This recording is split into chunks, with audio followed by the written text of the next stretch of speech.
tu viens d'acheter le suivi de comptabilité en ligne, tu as reçu le lien, tu as cliqué dessus, tu sais pas quoi faire.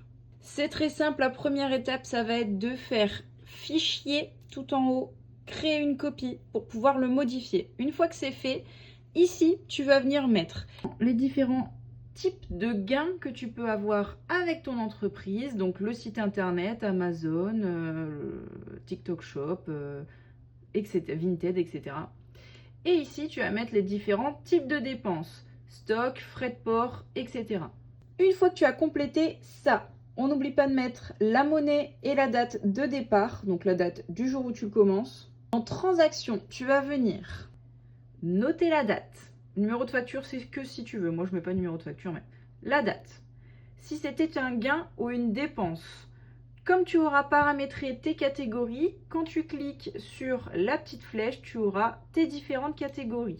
Le montant de tes gains ou de tes dépenses, si tu as des taxes ou pas. Donc ça s'additionne. Voilà, un total de 22 et une description si besoin. Avec une petite trace de note, toujours si besoin. Ce qu'il faut savoir, c'est que tu ne modifies que la première page qui s'appelle Bookkeeping Setup et la page Transactions. Le reste, tu ne touches à rien, tout se calcule tout seul.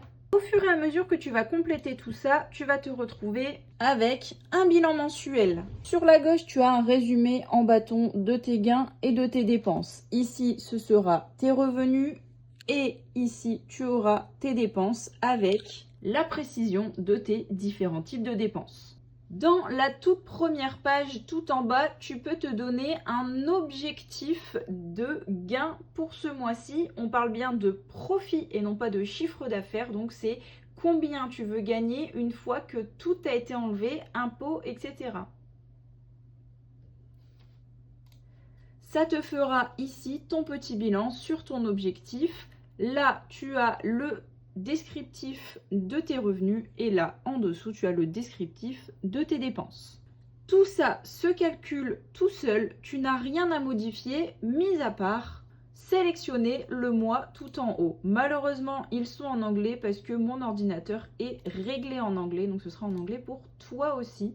Tu peux avoir une vision maintenant trimestrielle sur ton entreprise, donc mois par mois comme ceci, donc l'envoi mai, juin, avec les gains, les dépenses, les gains, les dépenses et un rappel avec le graphique à barre. Puis tu peux avoir une vue annuelle de ton entreprise, les différents gains, les différentes dépenses, le montant, gain, dépenses, etc.